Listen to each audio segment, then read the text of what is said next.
cinta kepada Allah. Fattabi'uni, maka ikutilah aku.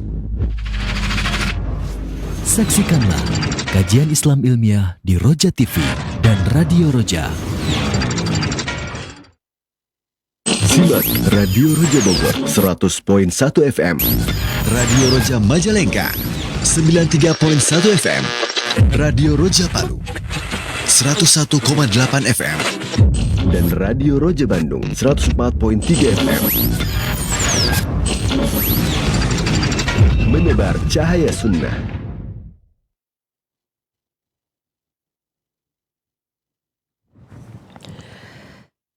Assalamualaikum warahmatullahi wabarakatuh. Alhamdulillah wassalatu wassalamu ala Rasulillah nabiyina Muhammadin wa ala alihi wa ashabihi wa man wala. Asyhadu an la ilaha illallah wahdahu la syarikalah wa asyhadu anna Muhammadan abduhu wa rasuluhu ma ba'du. Ikhwatal Islam, a'azakumullah, sahabat Roja dimanapun Anda berada. Alhamdulillah di kesempatan Jumat pagi ini kita dapat bersua kembali dan kita akan ikuti bersama kajian ilmiah yang kami hadirkan secara langsung dari pembahasan mengenai faedah-faedah sejarah Islam disampaikan oleh Ustaz Dr. Ali Musli Semjan Putra hafizahullahu taala. Alhamdulillah kami sudah terkoneksi dengan beliau. Semoga Allah memudahkan untuk kita semua menyimak apa yang akan disampaikan untuk di kesempatan pagi hari ini. Materi yang akan disampaikan oleh beliau pada kali ini yaitu mengenai bantahan Syekhul Islam Ibnu Taimiyah tentang sifat had bagi Allah Subhanahu wa taala. Kepada Anda sahabat Roja sekalian, setelah materi bagi yang ingin bertanya silahkan bisa mengirimkan pertanyaan melalui layanan pesan WhatsApp di nomor 0218236543 atau juga Anda bisa menghubungi kami di layanan telepon di 0218236543. Dan semoga pertemuan ini diberkahi Allah Subhanahu wa taala. Langsung kita akan simak bersama materi yang akan disampaikan. Kepada Ustaz kami persilahkan, tafadhol masykur. Assalamualaikum warahmatullahi wabarakatuh. Alhamdulillah, wassalatu wassalamu ala rasulillah, la hawla wa la quwwata illa billah. Pemirsa dan pendengar Roja TV dan Radio Roja rahmatullah SWT, puji syukur kepada Allah SWT, salam Nabi kita Muhammad SAW. Semoga Allah SWT senantiasa memberikan keberkahan kepada kita, memberikan kita istiqomah dalam mencintai, mengamalkan, dan pelajari agama yang mulia ini. Pemirsa rahmatullah SWT, dalam kesempatan ini kita akan lanjutkan pembahasan kita tentang berbagai tuduhan-tuduhan terhadap Syekh Islam Taimiyah dan bagaimana jawabannya. Pada pembahasan lalu kita telah menjelaskan tentang yaitu lafzul jihad, yaitu dalam pembahasan baik asma sifat orang-orang ahli kalam dan maka istilah yang ambigu, penafsiran yang multi tafsir untuk menutupi kesesatan dan penyimpang mereka dalam memahami nama sifat-sifat Allah Subhanahu wa taala, sehingga mereka menuduh bila orang menetapkan Allah Subhanahu wa taala fis sama'i wastiwa 'alal arsy, beristiwa di atas arsy, berarti mereka telah menetapkan jihad bagi Allah. Jadi begitu mereka melazimkan. Dan ini telah kita bahas dan kita jelaskan pembahasan kalimat jihad ini, apa yang dimaksud dengan jihad. Jika yang dimaksud dengan jihad itu adalah jihadul makhluk, bahwa Allah berada pada arah makhluk, dikungkung oleh makhluk, diliputi oleh makhluk, maka jelas tidak ada satupun seorang pun dari kaum muslimin yang memahami yang demikian, apalagi ulama-ulama, rasyikinatul ilmi, ulama-ulama yang begitu dalam ilmunya. Kemudian, jika yang dimaksud jihad itu adalah jihadul ulu, Allah Subhanahu wa taala berada di tempat yang maha tinggi, tidak cuma makhluknya, maka hal ini adalah hal yang disebutkan oleh Allah Subhanahu wa taala dalam Quran dan juga diterangkan oleh Nabi sallallahu alaihi wasallam dalam sunnahnya yang mulia. Maka orang yang mengatakan Allah fil jihad, para ulama Al-Quran menjamin sifat jihad tidak ada di dalam Al-Quran, baik secara isbat maupun nafi. Tidak ada dalil yang menafikan lafzul jihad ataupun menetapkan lafaz jihad bagi Allah. Sebab itu kita ketika mendengar ada orang mengatakan Allah laisa fil jihad, manhaj Ahlussunnah wal Jamaah adalah istafsar an murad qa'ilihi, itu ditanyakan maksud dari ungkapan orang yang mengatakan hal itu. Jika dia yang dimaksud adalah Allah laisa fil jihad, jihadul ulu, Allah tidak berada pada arah, yaitu arah yang maha tinggi dan cuma makhluknya, maka jelas pendapat ini, pemahaman ini adalah keliru, menyimpang dari apa yang dicanangkan dalam Al-Quran. maupun di dalam sunnah yang terangkan Nabi SAW dalam sunnahnya. Dan demikian pula yang nanti oleh para sahabat Nabi dan para tabi'in dan ulama-ulama al-sunnah dari masa ke masa. Namun bila yang dimaksudkan dengan jihad itu adalah lafaz bahwa Allah berada pada jihad siksa. Jihad yang siksa itu adalah jihad bagi makhluk. Ya, bahwa Allah berada di atas makhluk dalam artian terfungsi makhluk. Allah berada di bawah atau di samping diciptakan makhluk, maka jelas ini pendapat yang keliru. Tidak ada satupun dalil ataupun dalil-dalil syar'i justru menafikan hal ini semua, menyatakan Allah tidak milik satu makhluknya. Bahwa Allah tidak berada pada arah makhluknya. Baik, maka oleh sebab itu, ketika Rasulullah SAW ditanya oleh Abu Dzar setelah beliau pulang dari perjalanan Isra Mi'rajnya, itu Rasulullah mengisahkan tentang Isra Mi'raj itu kepada para sahabat, lalu Abu Dzar bertanya, hal ra'isa rabbak, apakah engkau melihat Rabbmu wahai Rasulullah? Maka ini menunjukkan bahwa Allah Subhanahu wa taala berada di tempat yang maha tinggi. Sehingga ketika Rasulullah SAW Isra Mi'raj itu lebih dekat ke Arsy, dan maka Allah SWT bicara kepada Rasulullah SAW, dan di sana Rasulullah bertemu dengan Allah dalam artian mendengar, berbicara langsung dengan Allah Subhanahu wa taala dalam menerima perintah salat yang 5 waktu. Baik. Maka akhirnya para sahabat dari situ jelas bahwa keyakinan para sahabat Nabi SAW, mungkin Allah itu berada di atas tempat yang maha tinggi, di atas semua makhluknya, di atas langit yang 7, di atas Sidratul Muntaha, di atas Arsy, dan beristiwa di atas Arsy. Baik. Kemudian pembahasan berikutnya yang menjadi perbincangan dari cara Ahlul Kalam juga. Tentu istilah-istilah ini bukan datang dari Ahlus Sunnah, tetapi datang dari Ahlul Kalam. Jadi istilah jihad, istilah jisim, istilah a'rad, istilah al-had ya, yang akan kita bahas pada pertemuan ini ada al-had. Ya, ini juga istilah-istilah yang datang dari Ahlul Kalam. Ahlus Sunnah adalah halnya dalam menjabarkan maksud dan kesalahan yang dipahami oleh mereka dalam menggunakan istilah ini. Ya. Pertama, secara syar'i, kalimat had itu tidak ada di dalam Al-Quran, baik dinisbatkan ataupun dinafikan. Dicatatkan Allah punya sifat had, tidak ada. Tidak ada Al-Quran maupun dalam sunnah sama-sama juga tidak ada dalam kata asal soleh, kecuali dalam makna yang dimaksud yang sahih. Tastafsal an qailihi an murad qailihi. Apa ini maksud ya, dari orang yang mengucapkan hal itu. Dan juga tidak ada penafian. Penafian artinya tidak ada pula dinafikan Allah tidak punya had, Allah tidak punya sifat had dan sebagainya. Tidak ada dalam Al-Quran sunnah Rasulullah SAW maupun dari perkataan para sahabat Nabi radhiyallahu anhum.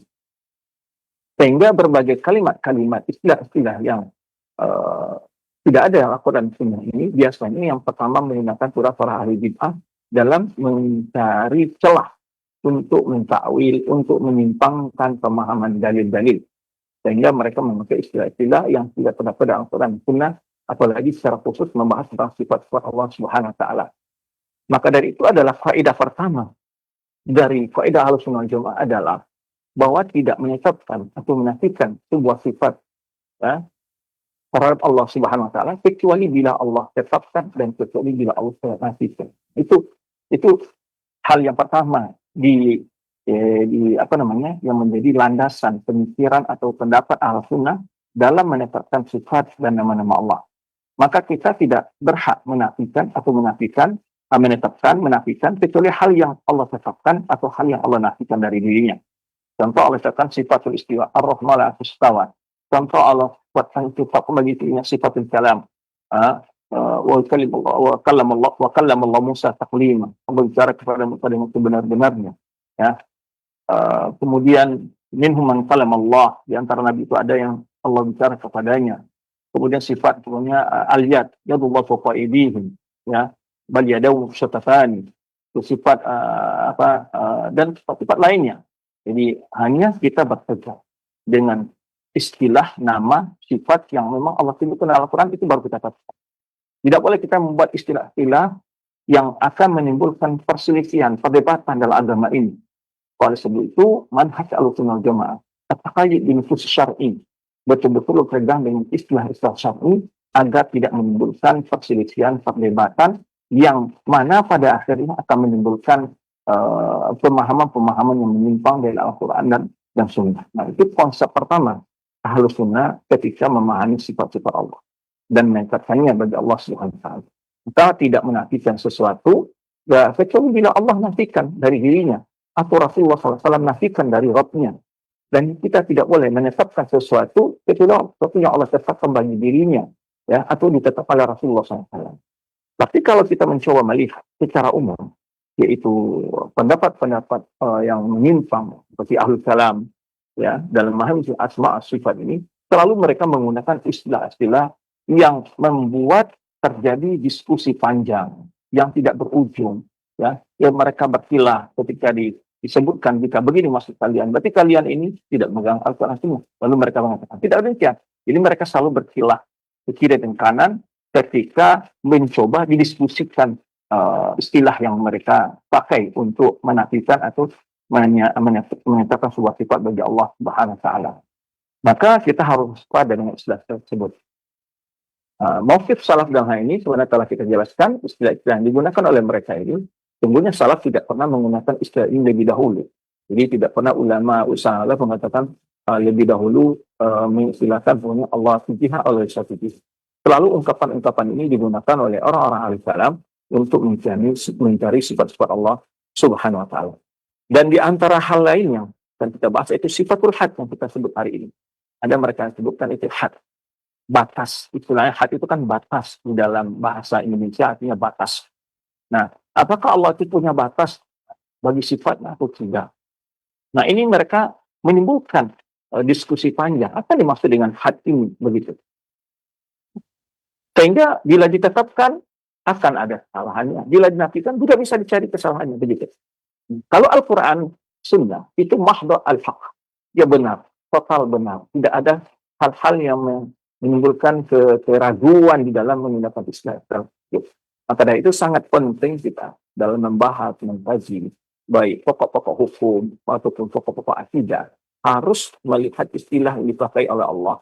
Ya, kalimat-kalimat, ucapan-ucapan yang digunakan untuk menyebut suatu hal harus kita berpegang dengan Al-Quran Sunnah agar selamat dari pemahaman-pemahaman, dari pengertian-pengertian, dari istilah-istilah yang akan menimbulkan perselisihan, perdebatan di dalam agama yang mulia ini.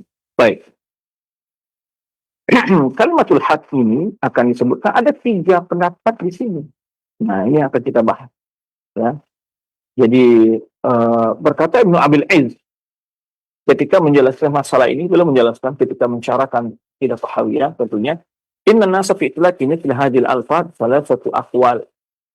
Istilah lafaz-lafaz yang digunakan seperti ini ada 3 pendapat. Ada 3 pendapat. Ya. Yang pertama kata beliau adalah fatwa'ifatun tanfiyah. Ada kelompok yang menafikan Allah tidak punya had.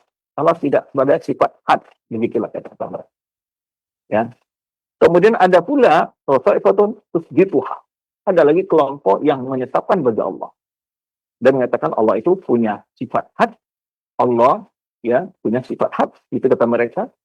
Nah, apa maksud dari kedua ini? Tadi sudah kita katakan. Jadi kalau ditetapkan salah, dinafikan juga salah. Kenapa?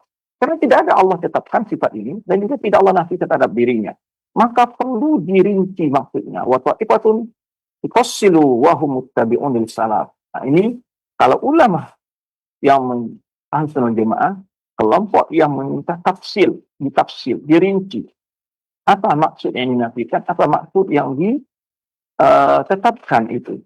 Itulah orang yang mengikuti salaf, kata Ibnu Abil Izz. Ya. Di anal mutaakhirin qad sarat hadhil alfaz fi istilahihim fiha ijmalun. Nah, ini yang kita sebut dalam para ulama. Lafaz-lafaz ini disebut dengan al-alfaz mudmalah. Sering para khalaf al-bid'ah secara umum mereka akan pakai al-alfaz al-mujmalah.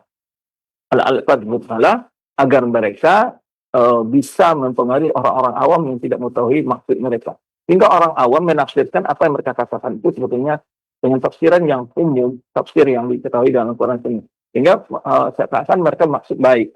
Ya. Tetapi ketika dijelaskan oleh mereka, di sini mereka bukan seperti yang secara umum oleh orang awam, gitu. Sehingga mereka sebetulnya punya makna. Jadi agar mereka tidak ditolak oleh orang-orang awam, mereka biasanya menggunakan lafaz-lafaz yang sengaja membuat orang anti dengan makna yang ditetapkan dalam Al-Quran. Contoh tadi kita sebutkan sifat lafzul jihad. Ya. Lalu Allah berada di satu arah. Dan kata-kata arah ini itu pemahami orang berarti Allah berada di kiri kanan, ya tidak ada orang kiri kanan depan. Sehingga orang-orang akan memahami seperti itu. Sebetulnya maksud mereka bukan Allah laisa fi biha, bukan maksudnya di arah makhluk. Mereka menafikan sifat ulu bagi Allah. Allah bukan bersifat ulu, kata. Itu yang mereka inginkan. Nah, dia untuk membungkus ke takwil yang mereka buat ini, mereka gunakan istilah, ya, sehingga mereka dianggap istilah itu istilah yang boleh dipakai oleh orang awam. Ini cara-cara mereka dalam mendekatkan paham ke orang awam. Kalau seandainya mereka secara tegas mengatakan Allah laisa fil ulu tanpa menggunakan istilah jihad itu, tentu orang-orang awam akan banyak sekali yang hafal Al-Quran akan menolak pendapat mereka ini. Karena sekian bahkan ribuan ayat yang Al-Quran itu menyatakan Allah itu fis sama, Allah itu maha tinggi dan semua makhluknya. Ya, beristiwa di atas aras. 7 ayat mengulang-ulang dalam Al-Quran semuanya Ar-Rahman istawa. Bagaimana ayat ini? Sehingga mereka tidak berani menggunakan lafaz secara terang-terangan. Mereka memakai lafaz al-mujmalah atau lafaz yang tafsirannya multi atau memiliki tafsiran yang multi tafsir. Nah, itu istilah mereka yang mereka gunakan di dalam memasarkan bid'ah mereka, memasarkan pemikiran mereka ketika masyarakat. Dan betapa banyak sebetulnya ini dalam pembahasan ilmiah terjadi. Banyak sekali dalam pembahasan ilmiah yang mereka sengaja membungkus. Ya, maksud mereka yang salah itu dengan istilah-istilah yang menipu. Ini yang perlu kita waspadai. Baik, maka disebutkan qad sarah hadil alfat fi istilahim fiha ijmalun wa ibhamun. Di dalam istilah-istilah yang mereka gunakan ini, dalam lafaz ini, yang istilah mereka ini fiha ijmalun. Ada hal yang global, artinya tidak terang gitu. Umum, ijmal, ya. Ibham, juga ibham maksudnya adalah hal yang meragukan. Ya, meragukan. Fagairiha min al-alfat al-istilahiyah, dan misalnya juga lafaz-lafaz istilah yang biasa mereka gunakannya. Falaisa kulluhum yastamiluna fi nafsi ma'naha. Jadi tidak semua mereka menggunakan sebetulnya istilah ini tepat pada maknanya al-lughawi. Jadi mereka tidak menggunakan istilah ini tepat pada maknanya yang lughawi karena mereka punya penafsiran. Nah, lalu apa yang dimaksud dengan ahad? Menurut ulama al-sunnah wal jamaah di sini. Dan apa pula yang dimaksud oleh had dengan istilahnya orang-orang ahlul kalam. Baik. Maka ketika Syekhul Islam berdiskusi dengan mereka dalam hal ini untuk mengingkari pendapat orang Jahmiyah. Apa itu pendapat orang Jahmiyah? Orang Jahmiyah salah satu pendapatnya anallah fi kulli makan. Allah berada dengan zatnya di setiap tempat. Atau dikenal sifat dengan istilah mereka Allah halla fi makhluqat. Allah hulul, Allah bertempat, Allah bercampur dengan makhluk. Dengan 3 istilah yang mereka mengatakan ittihadiyah, hululiyah, dan wahdatul wujud. Sehingga paham mereka mengatakan Allah ada di mana-mana. Ya. Berarti Allah itu bercampur dengan makhluk, bercampur aduk dengan makhluk, berada di semua tempat dengan zat. Ya, bersatu dengan makhluknya, atau ittihadiyah, atau hululiyah, Allah bertempat pada makhluknya, atau wahdatul wujud, tidak ada wujudnya kecuali wujud Allah. Sebenarnya pemahaman gulatus sufiyah, kelompok-kelompok sufiyah yang ekstrim. Nah, ketika Islam ingin membantah hal seperti inilah, bahwa beliau mengatakan Allah, zat Allah itu terpisah dengan zat makhluk. Nah, kata-kata terpisah itu bisa digunakan istilah al-had, itu yang dimaksud. Nah, ketika mereka membaca penjelasan itu, ketika Islam, berarti ini ilmu menyatakan had bagi Allah. Padahal beliau tidak menetapkan sifat itu. Hanya menetapkan bahwa Allah itu tidak bercampur aduk zatnya dengan zat makhluk. Karena zat Allah itu zat yang maha suci. Tidak akan bercampur dengan zat makhluk yang memiliki kekurangan dan keburukan. Nah, sehingga wal hadul yumayyizu bihi syai' an ghairihi min sifatihi wa qadrihi. Ai 'azamatihi liqaulihi ya ta'ala. Wa ma qadara haqqa qadrihi. Ketentuan batasan yang membedakan sesuatu itu dengan yang lainnya dari sifat dan keagungannya. Ya. Karena Allah SWT katakan, "Wa ma qadara haqqa qadrihi." Mereka tidak mengagungkan Allah dengan pengagungan yang sebenarnya, kata Allah. Jadi belum menukil firman Allah Subhanahu wa taala. Wa hadza Jurjani fi ta'rifati yaqulu mu'arrifan lil haq. Nah, beliau menjelaskan di sini Apa penasihat menurut orang Asbah? Yaitu qaulu dalil ala mahayati syai'. Perkataan menunjukkan tentang hakikat sesuatu. Kata Imam Jurjani. Sedangkan Imam Ar-Razi mengatakan pula, ya, kalau Ar-Razi mengatakan mahayatullah ta'ala mukhalifatu li sa'iril mahiyat bi'ainiha. Jadi kata Imam Ar-Razi menyebutkan di sini bahwa yang dimaksud adalah bahwa zat Allah itu ya mukhalifah li sa'iril mahiyat. Tidak sama dengan semua sifat-sifat makhluknya bi'aini. Jadi artinya tidak bercampur dengan zat makhluknya, zat Allah itu. Berbeda ya mahiyatullah. Itu ada hakikat zat Allah, sifat Allah itu berbeda dengan semua hakikat sifat makhluk ini. Nah, maka yang dimaksud oleh ulama adalah al-hadul liman yubiha an ghairihi, yaitu adanya batas perhatian antara Allah dan makhluk, tidak bercampur zat mereka dengan zat makhluk, zat Allah dengan zat mereka dengan zat Allah, gitu ya, zat makhluk dengan zat Allah. Dan juga sifatnya, juga keagungan Allah SWT tidak ada juga dihinggakan. Tidak menghinggakan tentang kemuliaan dan keagungan sifat Allah Subhanahu wa taala. Wa yukhalifu bi ghairu, yang Allah membedakan dirinya. Allah menyelisih segala makhluk ini dari sisi hinggaan sifat makhluknya atau zatnya. Maka di sini jelas sebagian ulama al-kalam menjelaskan tadi, seperti Ar-Razi mengatakan bahwa yang maksud adalah sifat Allah itu atau zat Allah itu tidak bercampur dengan zat makhluk. Itu hakikat. Jadi itu yang dimaksud dengan had. Oleh itu ada batas antara zat Allah dengan zat makhluk. Bukan batas itu dalam artian ada yang membatas satu makhluk, bukan. Yang artinya di sini adalah ini maksud zat Allah tidak bercampur dengan zat makhluk. Sebagaimana tadi dikatakan oleh sebagian kelompok ahli kalam yang lain, dari kelompok wahdatul wujud, kelompok ittihadiyah, kelompok al-hululiyah, yang mengatakan Allah itu bercampur dengan sebagian makhluknya atau dengan semua makhluknya. Dan dari kelompok-kelompok ini seperti kelompok Nusairiyah, Ad-Durus, dari kelompok Syiah Rafidhah, Ismailiyah, mereka itu kadang-kadang mengatakan bahwa imam mereka itu memiliki sifat ketuhanan dan Tuhan turun ke dalam diri imam mereka, bersatu dengan imam mereka. Ini ada sebagian pemahaman seperti ini. Termasuk juga sebagian kelompok ekstrim dari kelompok Sufi juga mengatakan bahwa para wali itu menyatu zatnya dengan zat Allah, atau disebut dengan manunggaling dan sebagainya. Nah, itu yang dinafikan sebenarnya. Itu yang dinafikan. Jadi bukan menetapkan sifat wujud had bagi Allah. Sebetulnya artinya hanyalah yang maksud itu adalah menjelaskan bahwa tidak ada ketercampuran antara zat Allah dengan zat makhluk. Dan itulah yang had. Nah, itulah yang disebut sifat had tadi. Ya. Dimaksud bukan menetapkan sifat itu bagi Allah, ada sifat had istilahnya.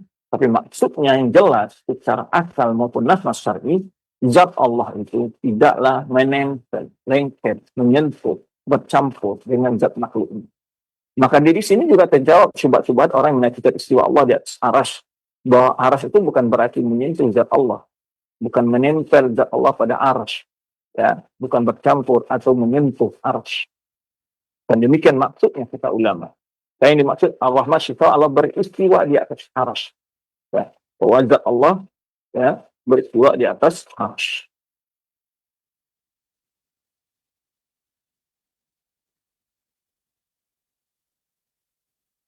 Kemudian, ya, bahwa yang dimaksud dengan had itu adalah yang dia Allah SWT tidak bercampur zatnya dengan zat makhluk. Ya. Maka tentu hal ini ditetapkan bagi Allah Subhanahu wa taala bahwa tidak ada satu pun sedikit pun zat Allah itu bercampur dengan zat makhluk atau bertempat pada sebagian makhluk. Di mana Allah Subhanahu wa taala ya memiliki sifat namanya al-ilm wal qudrah wal yad namanya sifat semuanya yuqallaha al-had. Ini disebutkan ya seperti Sufyan Syekh bahwa sifat Allah Subhanahu wa taala dijelaskan di sini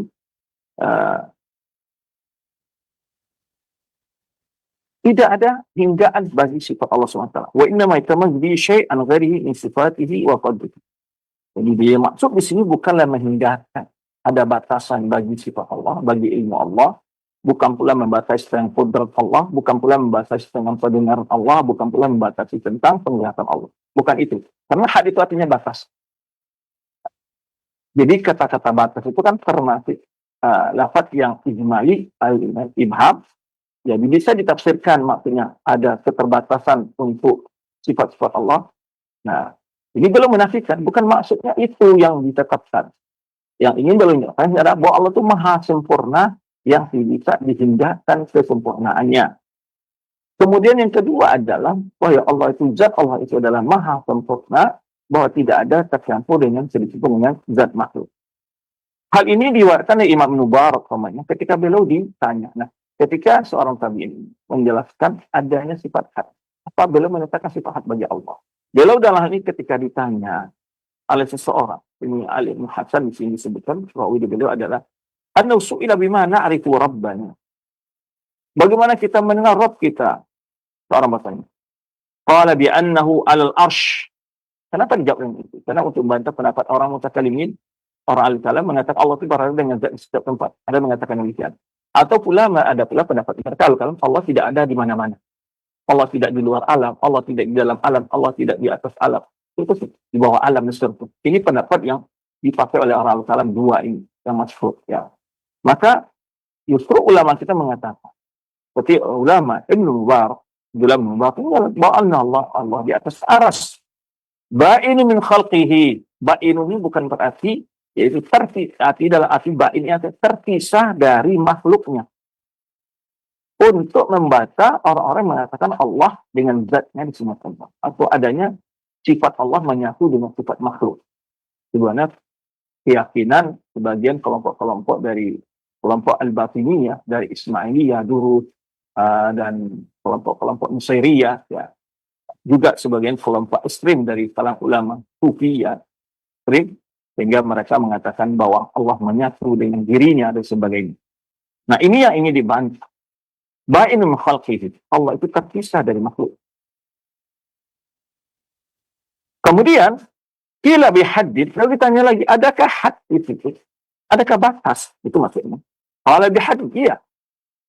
Nah, di sini nanti Imam Mubarak menyatakan adanya batas. Batas maksudnya dibatas dengan tertentu, ada batas wujudi. Bukan maksud demikian, tapi yang maksudnya bahwa zat Allah itu tidak tercampur dengan zat makhluk. Itu yang maksud kalau yang tadi. Nah, itu yang ditetapkan oleh ulama salaf. Namun ada ulama salaf lagi yang mengingkari Allah tidak punya had. Tapi maksudnya bukan apa yang dimaksud oleh Ibnu Mubarak ini. Maksudnya adalah Allah itu tidak dibatasi zatnya, juga tidak sifatnya. Hal yang sama juga diriwayatkan dari Imam Ahmad, dari Ibnu Rahuya, wa qala wa hadha sabitun anhum jami'an wa wahid min al-a'imah. Para ulama-ulama lain juga menjelaskan itu. Semua wadih bisawi dzikri Ibnu Mubarak di hadis faqala. Kenapa Ibnu Mubarak di sini mengatakan adanya had di situ? Ini kita lihat pendapat salaf ya, ulama salaf di sini. Ulama kan Jahmiyah yaqulun, nah ini tadi kita sebut. Kenapa Ibnu Mubarak mengatakan ini? Tatkala orang-orang Jahmiyah mengatakan yaitu innal khaliq la yatamayyazu anil khalqi. Orang Jawa mengatakan bahwa Allah sang pencipta itu tidaklah terpisah dari makhluknya. Ini mereka mengatakan demikian. Ya.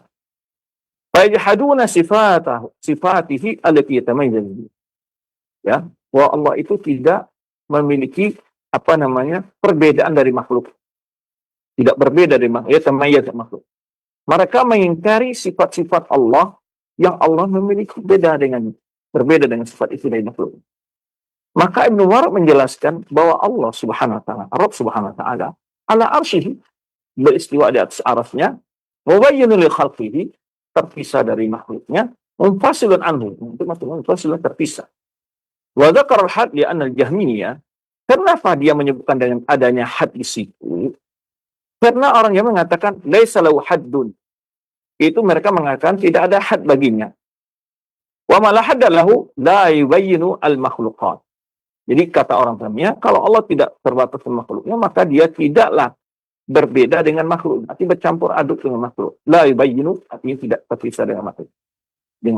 Wa la yakunu fawqa al-alam. Berarti Allah tidak berada di atas semua alam, semua makhluk. Nah, itu maksudnya orang Jahmiyah tadi itu. Allah berada di mana. Dia anadzalika mustazim lil had. Karena mereka meyakini kalau Allah itu bersifat di atas arasy, dan Allah berarti melazimkan adanya batas antara Allah dan makhluk. Itu pendapat orang Jahmi. Dan Imam Al-Baihaqi menjelaskan maksud dengan had di sini kata beliau adalah haddus sam'i wa huwa khabar as-sadiq wa rabbi anhu ta'ala ala arsy-istawa. Itu bahwa Allah Subhanahu wa taala, bahwa Nabi sallallahu alaihi wasallam juga menyebutkan dalam hadisnya yang sahih bahwa Allah Subhanahu wa taala di atas arsy istawa. Istiwa ta'ala.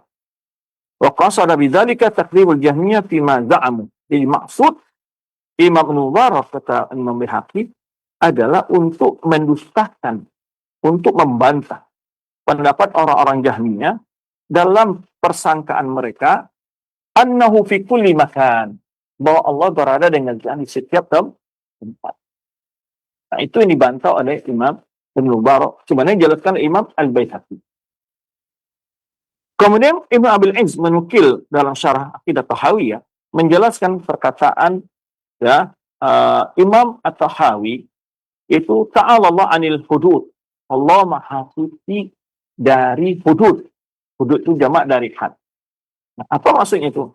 Had dengan makna ini adalah yang disebutkan, dinukilkan, yang dinukilkan, la yajuzu an yakuna fi munaza'ah fi nafsil amr aslan. Jadi yang dimaksud oleh apa yang dilakukan oleh Imam Tahawi bukan makna had yang dimaksud ditetapkan oleh Imam Ibn Mubarak, Abdul Mubarak. Kemudian adapun al-had bermakna al-ilmu wal qadhu wa huwa anna yahudduhu al-ibad bihadha muntafid bila munaza'atin baina ahli sunnah. Adapun bila yang dimaksud dengan had tadi adalah hinggaan terhadap ada batasan bagi ilmu dan juga perkataan Allah Subhanahu wa taala. Kalimat-kalimat Allah, walau anna fil ardi aqlamun. Nah, tidak ada batasan ilmu Allah. Ya, al-bahru muduhu Mbak Dita Bata Ahburi. Kalau misalnya semua pohon-pohon ini jadi tengah laut dan dilipatkan kali 7 lagi jadi tinta. Mana tidak kalimat Allah tidak akan bisa dihitung hingga tidak akan pernah habis kalimat Allah. Yaitu bahwa hamba ini menentukan batasan tentang sifat-sifat Allah. Fahada muntafid, ini tidak benar. Ini tidaklah benar. Bila munaza'ah, tidak ada perbedaan dalam itu di antara ahlus sunnah wal jamaah. Jadi itu penafsiran pengertian al-had dalam ahlus sunnah itu dijelaskan, ditafsir oleh mereka. Bila ini maksud had itu adalah adanya batas antara zat Allah dan zat makhluk, bahwa zat Allah dan zat makhluk tidak bercampur. Ini yang dimaksud dengan ungkapan para ulama salaf. Bila ini maksud dengan ada sifat hinggaan terhadap sifat Allah itu, ada had bagi sifat Allah, bagi zat Allah Subhanahu wa taala, maka ini yang dinafikan oleh ulama salaf. Maka ulama salaf mengatakan bahwa inna lil had dan la ya'lamu illa Allah punya had batasan, yaitu maksud tadi yang disebutkan batasan dari sisi apa? Tidak bercampur dengan zat Allah dengan zat makhluk. Itu aja memang. Maka hal itu tidak mengetahui kecuali Allah. Ya. Fahum la iman ya'rifuna ilmal ibad bi kaifiyatir rabbi wa kaifiyatis sifati. Maka ulama Ahlus Sunnah wal Jamaah selalu menafikan kemampuan ilmu makhluk untuk mengenal hakikat kaifiyah sifat Allah dan kaifiyah zat Allah Subhanahu. Tidak ada yang tahu. Tidak ada yang tahu tentang kaifiyah dan juga kaifiyah. Kaifiyah itu dalam bahasa Indonesia apa tuh? Kaifiyah adalah mengenal hakikat dari sifat dan zat sesuatu. Nah, itu tidak dikenal. Wal kaifu majhul, dimana kataan Imam Malik. Bagaimana bentuk pendengaran sifat Allah, istiwa Allah itu Allah yang tahu. Allah yang tahu. Kemudian juga dengan had dan seterusnya sifat Allah. Allah yang tahu tentang batasan sifatnya dan batasan zatnya. Allah maha besar, Allah maha sempurna. La yanfuna subuta dzalika fi nafsihi. Nah, hal ini tidak dimungkinkan kalau dimaksud bahwa Allah Subhanahu wa taala tidak bercampur zat-zatnya. Tapi mereka menafikan ilmu makhluk tentang bagaimana kaifiyah sifat Allah tersebut. Ya, termasuk kaifiyatul had. Apa yang kita jelaskan tadi, sebagaimana apa yang kita sebutkan di sini, itulah yang dijelaskan tadi yang kita nukil dari perkataan Ibnu Mubarak dalam Asma' As-Sifat disebutkan oleh Imam Al-Baihaqi dan kita beli itu kitab Asma' As-Sifat, dan juga Imam Ahmad yang menyebutkan pendapat Ibnu Mubarak dalam Tabaqat Hanabilah. Imam Ahmad juga nukil hal yang sama dalam kitab Tabaqat Hanabilah, ya. Maka hal ini menunjukkan kenapa kelirunya pendapat-pendapat yang menyangka, menuduh bahwa adanya terhadap Ibnu Taimiyah menyatakan suatu sifat hak bagi Allah dalam artian bahwa Allah itu dihinggakan atau ditentukan hinggaan sifatnya atau zatnya. Salah satu tokoh Al-Kalam kontemporer itu Al-Kautsari, jadi orang sini mereka mengkafirkan orang-orang yang menyatakan hal itu. Sebetulnya ada yang menuduh barangkali ulama-ulama sunnah atau dakwah dai-dai yang berjalan di atas sunnah ini juga mengkafirkan. Sebetulnya kalimat takfir, kalau kita lihat itu lebih banyak dipakai oleh ahli hadis. Di antara salah contoh ini kalimat Kautsari, ya, lihat saya tahqiqat Kautsari itu orang yang paling lisan yang paling tajam kepada ulama-ulama al-sunnah. Dan sampai membodoh-bodohkan ulama al-sunnah jemaah, ya, dan itu kebodohan daripada al-kalam.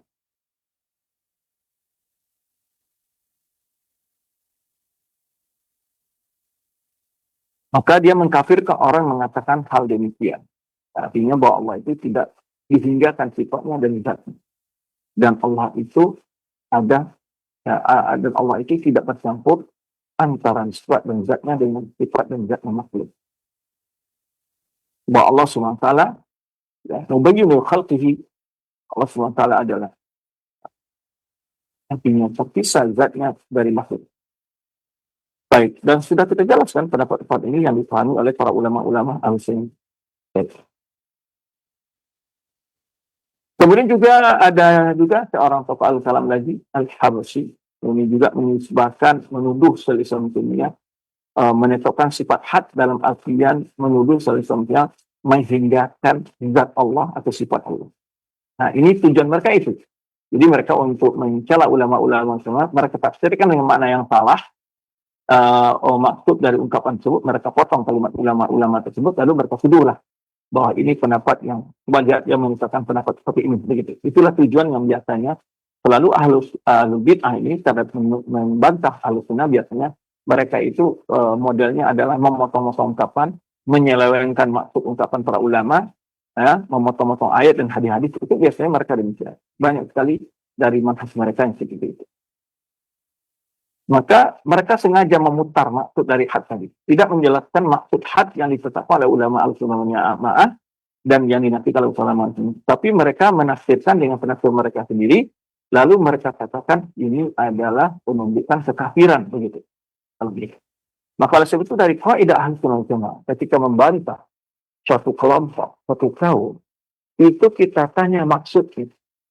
Bukan kita tafsirkan maksudnya dengan kita menjelaskan maksud yang dia katakan. Padahal dia tidak bermaksud demikian. Nah, oleh sebab itu ulama ahli sunnah wal jamaah selalu dalam kalimat-kalimat al-fatwa itu merinci, dia bertanya maksud. Jika mereka tidak menjawab, ulama sunnah menjelaskan rinciannya. Jika ini maksud begini, ada hak. Jika ini maksud begini adalah ada batil. Dan begitu ulama menjelaskan. Ya terserah kita tafsirkan kemana.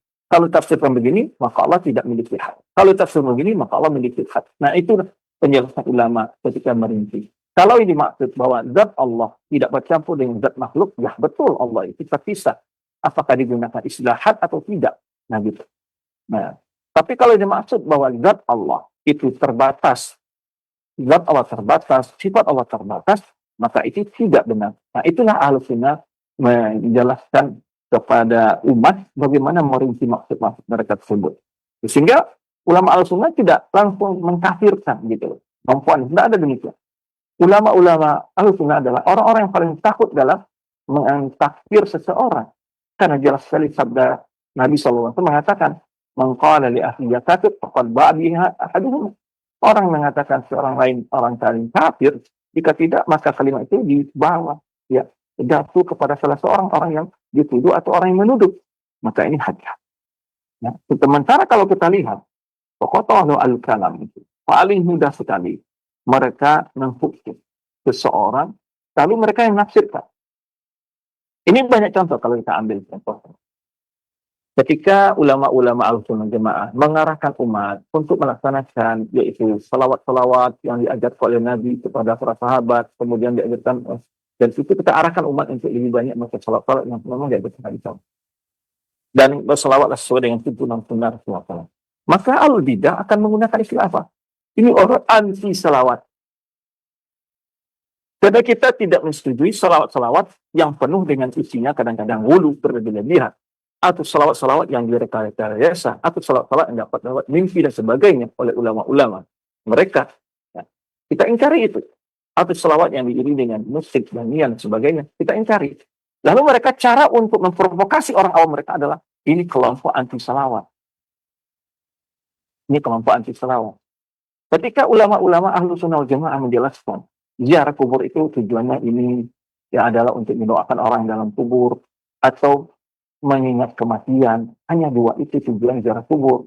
Lalu kita jelaskan ziarah kubur itu tujuan bukan ngalap berkah, bukan minta-minta ke kuburan. Kuburan itu tidak perlu dihias-hiasi, tidak perlu dihiasi dengan bunga-bunga, tidak boleh dibangun dan sebagainya, sesuai dengan dikatakan oleh Rasulullah dalam sabdanya. Mereka akan tuduh nanti, ini orang anti ziarah kubur. Nah, begitulah cara-cara mereka dalam provokasi orang awam. Nah, begitu pula mereka di sini tuh. Ya, ketika mereka ingin mengkritik ulama Ahlussunnah wal Jamaah, mereka tidak menjelaskan apa yang dimaksud ditetapkan oleh ulama Ahlussunnah wal Jamaah, dan mereka tidak menjelaskan apa yang diingkari oleh ulama Ahlussunnah wal Jamaah.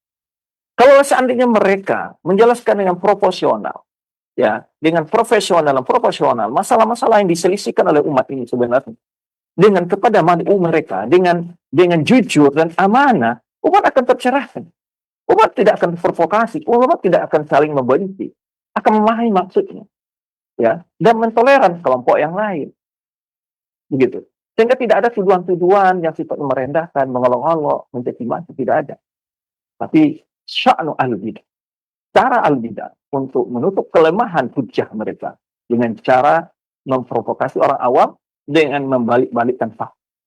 Nah, ini perlu dikhawatirkan oleh orang awam. Ya, ketika ada tuduhan, mana ada ulama anti ziarah kubur, mana ada ulama anti salawat, tidak ada. Ya. Atau mengatakan ini orang tidak mencintai Nabi.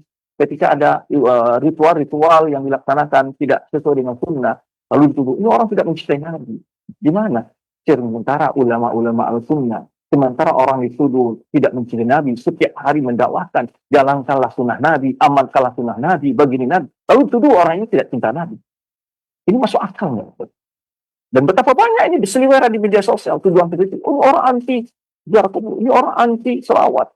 Ya, ini orang tidak cinta Nabi. Ya. Kalau orang tidak mau itu tidak cinta Nabi, para pula dikatakan anak-anak dibawa pula anti NKRI dan sebagainya. Ini suatu kesalahan. Model provokasi yang dilakukan oleh orang-orang yang lemah pikirannya dan tidak punya ilmu menjelaskan suatu permasalahan kepada umat dengan lugas dan jelas. Maka oleh sebab itu, ulama-ulama Ahlussunnah Jamaah ini jelaskan dengan rinci, dengan hujjah. Kenapa dia berfaham begini? Bagaimana mendiskusikan hujjahnya? Itu kalau kita baca kitab-kitab ulama, ketika membaca al-bidah, beliau tidak mengada-ngada. Orang-orang Ahlussunnah tidak mengada-ngada, hanya mengambil dari perkataan mereka, mengambil dari kalau ada perkataan mereka yang dianggap membawa kebingungan, ulama Ahlussunnah mentafsir, merinci apa yang dimaksud dan ungkapan tersebut. Jika ada ungkapan yang maksud begini, ini jelas salah. Jadi, ada orang mengatakan ini tidak anti tahlil. Maksud anti tahlilan itu maksudnya anti tahlilan apa maksudnya? Jelasnya pada umat. Itu orang yang tidak melaksanakan sebut anti tahlilan. Ini kan satu hukum yang berlebihan. Tidak menjelaskan apa tahlilan yang anti oleh dia. Dan apa tahlil yang dia tidak anti? Apa ziarah kubur yang dia tidak anti? Mana ziarah kubur yang dia anti? Ini itu harusnya dijelaskan. Sehingga umat mendapat pelajaran. Kenapa mereka anti begini? Alasan mereka begini. Karena Nabi SAW hanya menjelaskan begini. Berani nggak menjelaskan contoh kalau tidak anti? Tidak berani mereka. Ya, ketika kita umpamanya membantah khurafat-khurafat tentang cerita-cerita takhayul, khurafat yang diceritakan kepada para bantu tentang wali, guru-guru mereka. Lalu mereka mengatakan, ini anti karomah. Nah, beda nih. Begitulah cara-cara mereka ketika berdiskusi atau ingin memprovokasi orang awam gitu. Untuk menipu madu mereka, begitu mereka. Langsung mereka katakan, ini orang anti karomah aulia. Ketika mereka mempromosikan cerita-cerita khurafat, cerita-cerita palsu tentang cerita wali mereka. Lalu dicoba di kantor, dijelaskan, langsung orang tersebut dituduh. Ini orang anti awali, ini tidak cinta aulia, ya, tidak memuliakan ulama, dan sebagainya. Padahal kita selalu mengajak orang untuk mengajak ulama, menghormati para ulama. Ya. Dalam menghormati para ulama, tidak perlu kita membuat cerita-cerita palsu. Ya. Memuliakan para aulia, tidak perlu membuat cerita-cerita palsu. Ini yang harus kita luruskan sebetulnya dengan umat ini, betapa di sana banyak orang-orang yang ingin mencari kedudukan, popularitas dengan cara ya merendahkan orang lain tanpa hujah dan ilmu yang benar. Baik, maka di sini kita katakan tadi betapa mudahnya Al-Kautari, Al-Habsyi ini mengkafirkan Ibnu Taimiyah. Mereka mengkafirkan Ibnu Taimiyah. Ya. Baik, oleh sebab itu, ya, ketika kita tanya, mana pendapat ulama yang menafikan, ayo menetapkan hak. Apa penjelasan mereka? Baik. Kemudian, satu huna,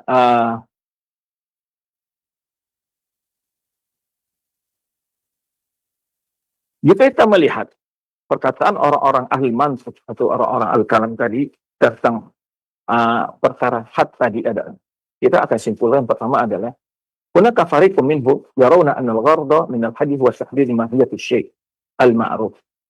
Itu sebagian kelompok, satu kelompok dari mereka ada melihat bahwa tujuan tentang had itu, makna had itu adalah menentukan zat sesuatu. Dan juga ada kelompok mereka yang mengzuhir al-khariji, al-madhhab al-khariji. Yaitu kelompok yang yahummuhum, yang menjadi perhatian mereka adalah bentuk yang bentuk keluar, bentuk yang di luar, bentuk yang hakiki gitu ya. Waladhi yanfasu kullu syai'an ma yusyarikuhu. Yaitu untuk menjelaskan bedanya sesuatu dengan yang lainnya yang tidak berserikat dan tidak bersatu. Wa qala ba'dhum innal hudud al-haqiqiyyah laysat illa al-asya' al-harakiyyah. Wa mimma yathbut anil had an turtassam fi nafsi suratul maqbulah. Jadi ada yang mengatakan had itu apa bentuknya? Had itu tidak berbentuk wujud sesuatu. Ya. Umpamanya ini tanah ini batas dengan tanah ini batas. Tanah dengan tanah apa ada wujud pada kita? Wujud bisa saja dibentuk dengan ada batasnya, pokoknya di tanah, pohon, ditaruh batu dan sebagainya. Nah, bukan itu yang dimaksud ketika menetapkan ada had. Dikatakan bahwa Allah itu tidak bercampur zatnya dengan zat makhluk. Ini mungkin dijelaskan.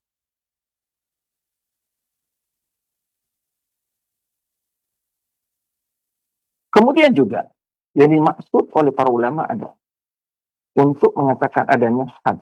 Di sini adalah yaitu membantah pemahaman orang-orang ahli filsafat mengatakan wujud Allah itu yang wujud zihni, bukan wujud hakiki. Wujud dalam bentuk bayangan. Nah, itu ada yang pendapat itu. Mahaya. Berarti mereka tidak yakin ada zat yang hakiki bagi Allah. Tapi mereka menetapkan sifat wujud zihni saja. Maka dari itu ulama mengatakan Allah itu punya zat hakiki.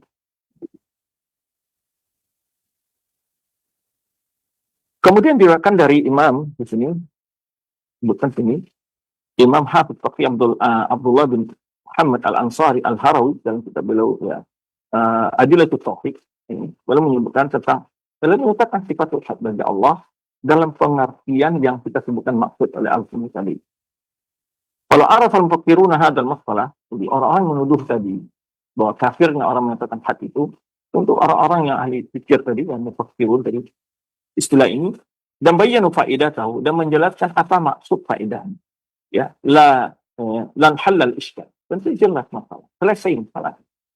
Tidak ada perdebatan panjang. Sebenarnya kita sudah dijelaskan maksud had yang dijelaskan atau maksud had yang dinafikan oleh para ulama.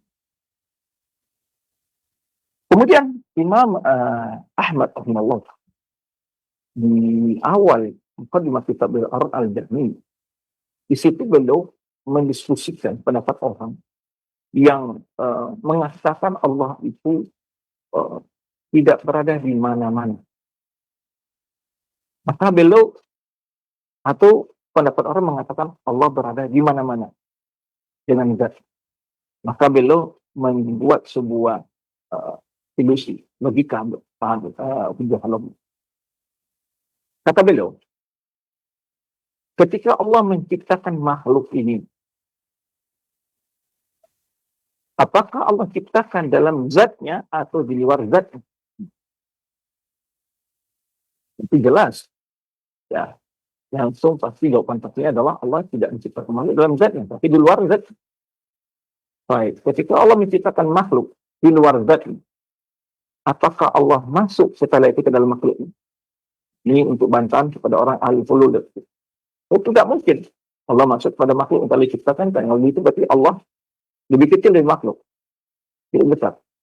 Juga pastinya Allah tidak masuk ke dalam makhluk. Ketika demikian Allah telah menciptakan makhluk. Apakah Allah ciptakan makhluk itu, posisi makhluk lebih tinggi dari Allah atau lebih rendah? Kita belum menggunakan logik seperti itu. Di awal kita belajar ini. Maka pasti tidak mungkin Allah berada di bawah makhluk. Secara akal, karena akal lugatul aqliyah, sifat ulum bagi Allah. Karena orang-orang al-kalam itu membantah begini. Tidak masuk akal Allah itu berada di makhluk. Nah, sekarang kita gunakan balik dengan hujah akal, tisu akal sendiri menunjukkan Allah itu memiliki sifat yang sempurna. Karena ulu adalah sifat yang sempurna. Maka akal pun menunjukkan bahwa Allah itu di atas semua makhluk. Ini beberapa hujah yang dijelaskan oleh para ulama tentang untuk membantah sifat-sifat perkataan orang-orang yang mengingkari Allah Subhanahu wa taala berada di atas semua makhluk.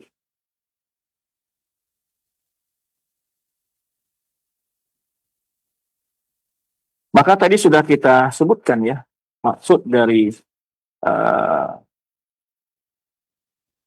ungkapan Mubarak, juga dijelaskan juga ungkapan Imam Al-Baihaqi tadi. Maka di sini dijelaskan oleh beliau adalah bahwa maksud dari Ibnu Taimiyah itu adalah faslul muradu min nafsil had faqala bi anna al-had inda kulli muntakan bi yuradu bi syai'an. Ini mengatakan maksud ulama yang bicara tentang had, ya. Ada dua hal. Yuradu bi haqiqatu syai' fi nafsi, tentang hakikat sesuatu pada dirinya. Yuradu bi wujud aini atau wujud zihni. Nah, atau yang dimaksud adalah wujud aini, wujud yang hakiki, atau wujud zihni. Maka Imam Ahmad menjelaskan Allah alal arsh bila haddin yahudduhu ahadun atau sifat yabluha wasifun. Maka Allah Subhanahu wa taala berada di atas arsy yang tidak bisa dibatasi oleh seorang pun, atau sifat yang bisa diketahui oleh seorang makhluk. Ini maksudnya ditinggalkan sifat Allah dan zat Allah itu. Kemudian lalu menyebutkan la tudrikul absar la tudrikul absar la bihadid wala ghayah. Jadi Pak Imam Ahmad itu menafikan. Apa maksud beliau menafikan? Bahwa Allah, zat Allah itu tidak bisa diliputi oleh penglihatan makhluk. Juga tidak ada had yang membatasi atau batas bagi zat Allah Subhanahu. Wal qasdu an tafsir had bil wujud al-aini. Maka yang maksud di sini adalah menafsirkan sifat had ini wujud aini, wujud aini yang wujud hakiki. Wa ma yaqa tahta idrakul basar wa ihata. Yaitu sesuatu yang bisa diliputi oleh pandangan mata. Atau wujud zini, wa ma yaqa tahta idrakul zini wal aql tahdiduhu musyahadatan wa tasawuran. Atau boleh juga ada hinggaan, Allah itu bisa dihinggakan dalam pikiran, ya. Nah, ini juga tidak boleh. Kilahuma batilun, kedua pendapat tersebut adalah batil. Jika yang dimaksud dengan had itu Allah dibatasi secara pemikiran ataupun secara ini. Walaysa sifatun ismuha had. Allah tidak punya sifat yang namanya had, kata Syekh Islam Taimiyah. Wa innama haddun ta'birun an tamayyazullah an ghairihi. Nah, Allah tidak punya sifat namanya had, kata beliau. Tetapi had itu yang dimaksud adalah ungkapan yang menyatakan bahwa Allah itu tidak bercampur zatnya dengan yang lain. Ya, tamayyazullah an ghairihi. Allah itu berbeda dari semua makhluknya dengan sifatnya dan segala kekhususannya. Bikamalihi wa uluhi, dengan sempurnaannya dan kemahatinggiannya, ala arsy, di atas arsy. Wa mumayatuhu li khalqihi, dan tidak bercampur atau terpisahnya zat Allah dari zat makhluk. Nah, ini beliau jelaskan dalam kitab beliau Bayan Talbis Al-Jahmi. Baik.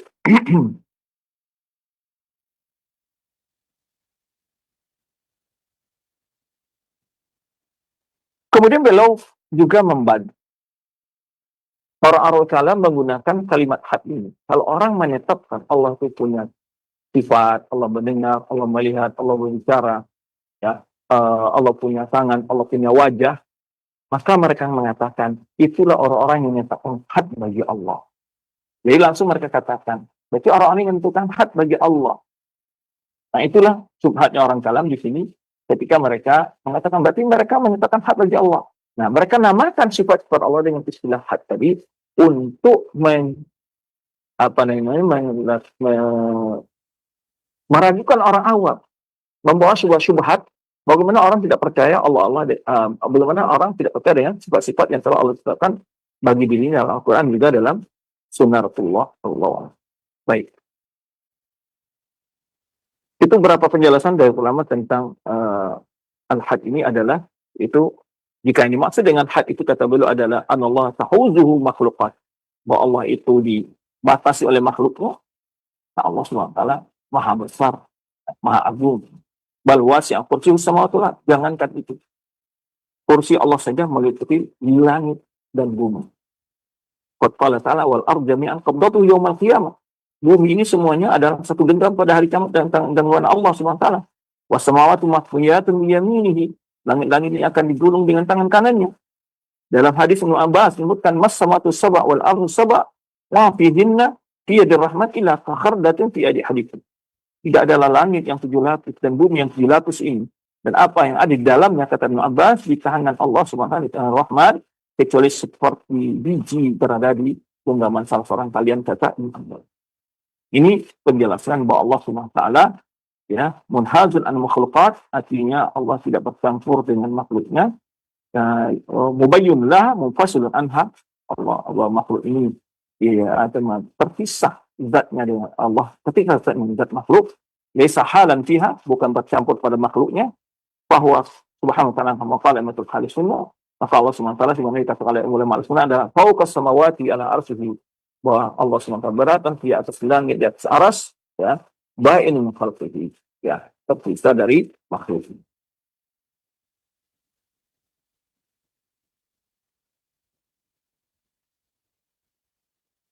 Lalu di sini dijelaskan perkataan-perkataan istilah tentang had, tahayyud, jihad. Ini syubhat-syubhat yang biasanya digunakan oleh orang ahli kalam untuk mencari sifat-sifat Allah Subhanahu. Ya. Dan sifat-sifat ini, istilah-istilah ini, kenapa mereka gunakan? Karena sulit dipahami oleh orang awamnya. Orang awam kan tidak paham seperti ini. Sengaja mereka begitu. Ya, mereka gunakan berusaha menipu orang awam dengan istilah-istilah ini. Wa fiha ijmalun yushtabihu alaihim. Ini sifat ini adalah sifat yang istilah-istilahnya sifat ijmali. Ya, memiliki makna multi atau multi tafsir. Sehingga yashtabihu alaihim, sehingga menimbulkan keraguan pada orang awam. Wa inna daba ahlul bidah al-haimanati ala awam. Hanya kebiasaan orang ahlul bidah itu adalah untuk menipu orang-orang awam dengan istilah-istilah dan lafaz-lafaz yang asing di tengah orang awam. Jadi mereka lafaz-lafaz yang asing dari Al-Quran Sunnah itu sengaja mereka buat. Ya. Ghariba alaihim, asing bagi orang awam. Wa ibhamuhum annahum muta'ammiquna. Kemudian mereka seakan-akan menggambarkan pada orang awam memiliki ilmu yang dalam dengan menggunakan istilah-istilah yang tidak dipahami. Dan ini juga bisa kita lihat juga sebagian penceramah atau sebagian akademisi ya menggunakan istilah-istilah yang istilahnya agak populer, istilah-istilah asing dan sebagainya. Tujuan mereka sebenarnya untuk seperti ini juga kadang-kadang, tidak semua tentunya, tapi mereka ingin menampilkan bahwa seakan-akan mereka lebih paham, lebih tinggi ilmunya, sehingga ada istilah-istilah yang digunakan yang di luar istilah yang familiar dalam Al-Quran dan Sunnah. Nah, ini digunakan tujuannya dua, adalah untuk menggelabui orang awam. Yang kedua adalah untuk melihatkan bahwa diri mereka orang muta'ammiqun, orang yang sangat pakar dalam ilmu, begitu. Nah, litashwi manhaj al-sunnah. Tujuannya untuk menjelek-jelekkan manhaj al-sunnah wal jamaah. Fa yusallimu amilahum qaulahum. Lalu orang awam hanya menerima aja pendapat-pendapat mereka itu. Wa yuqalliduhum, lalu taklid kepada mereka fi batilihim, dalam kebatilan yang mereka bawa. Wa fi mu'adati khusumihim, lalu ikut-ikutan juga memusuhi lawan-lawan mereka. Jadi ikut-ikutan, karena orang awam tadi sudah fanatik kepada mereka, ikut-ikut memusuhi juga ulama-ulama al-sunnah jamaah yang berseberangan dengan al-kalam. Wa yuqalliduhum fi takfirihim. Lalu juga taklid dalam mengkafir-kafirkan orang yang tidak sesuai dengan pandangan ahlul kalam tersebut. Baik. Maka sebab itu adalah Imam Ahmad beliau menjelaskan tentang orang-orang mutakalim itu apa hakikatnya. Yatakallamuna mutasyabi minal kalam. Ini sifat ahlul bidah. Bukan Imam Ahmad.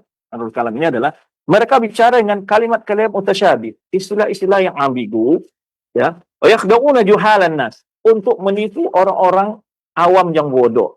Bima yashbahuna alaihi, agar untuk menipu sehingga orang awam bingung apa maksudnya ini gitu ya. Wa na'udzubillah min fitanil mudhillin, kata Imam Ahmad. Kita berlindung kepada Allah dari sifat fitnah orang-orang yang menyesat. Baik, itulah demikian dapat kita bahas dalam pertemuan kali ini sedikit tentang masalah al-haddu, kemudian al-jihad, tahayyuz dan sebagainya. Ya, maka sudah beberapa istilah yang kita bahas. Semua hal sedikit ini berapa mencerahkan kita semua. Kenapa mereka menggunakan istilah-istilah yang ambigu tersebut?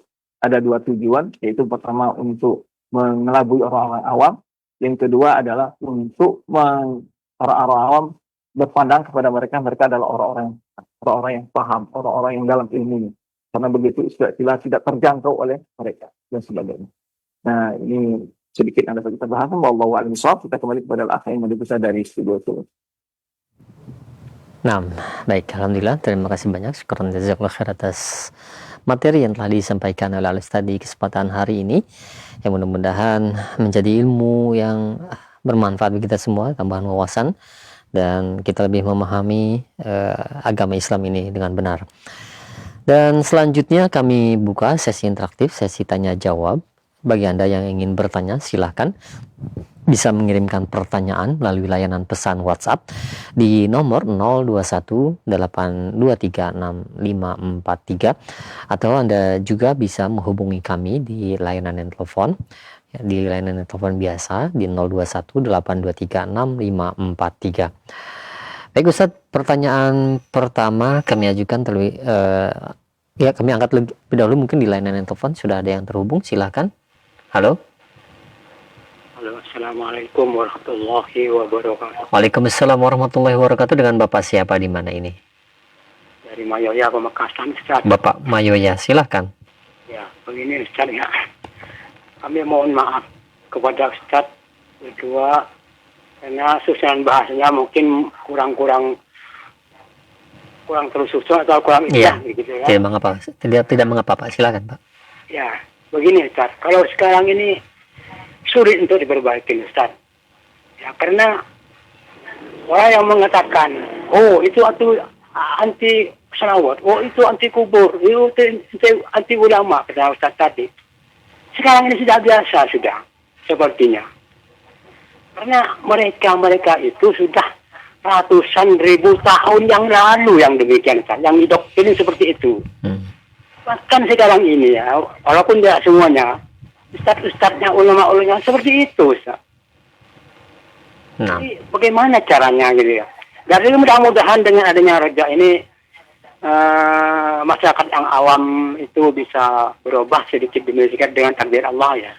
Dengan dapat hidayah dari Allah begitu, dengan doanya ustadz yang di Roja itu. Bagaimana itu ya? Baik. Ibu Pak Mayo ya. Barakallahu fiik. Barakallahu. Waalaikumsalam warahmatullahi wabarakatuh. Silakan Ustaz. Baik, terima kasih Pak Mayo dari Pemekasan di Madura, Laut. Dulu pada tahun 2010 saya atau dari 2010 berapa kali, tahun 2009 berapa kali saya ke Madura, Pemekasan hingga masuk ke yang paling ujung. Terima kasih Pak Maulana. Memang kondisi umat itulah yang ada, tapi kita yakin Allah Subhanahu wa Ta'ala akan memudahkan segala kebaikan. Itulah tugas kita. Bagaimana kita menyampaikan kepada umat, menyuarakan mereka dengan panduan-panduan Al-Quran dan Sunnah, dan kita tidak terprovokasi, dan juga kita tidak perlu membenci mereka, tapi kita adalah merasa adanya sifat sayang kepada mereka yang mereka masih belum mengenal dekat dari kebenaran agama yang beliau ini. Jadi kita memohon sebagaimana tadi yang menyebabkan kita perlu mendoakan mereka. Tentu semua kita memiliki hal yang bertugas memiliki kewajiban yang sama untuk bagaimana kita mendoakan keluarga kita, sahabat kita, tetangga kita, serta kita agar mereka terhindar dari ajaran-ajaran yang akan merugikan mereka di dunia mereka, kerugian dunia mereka, biaya yang begitu banyak dikeluarkan, sementara itu tidak bernilai ibadah di sisi Allah. Ya, betapa banyak kegiatan rutinitas yang dilakukan oleh masyarakat kita yang mereka terprovokasi menganggap bahwa hal itu bernilai agama, nilai pahala, nilai keberkahan.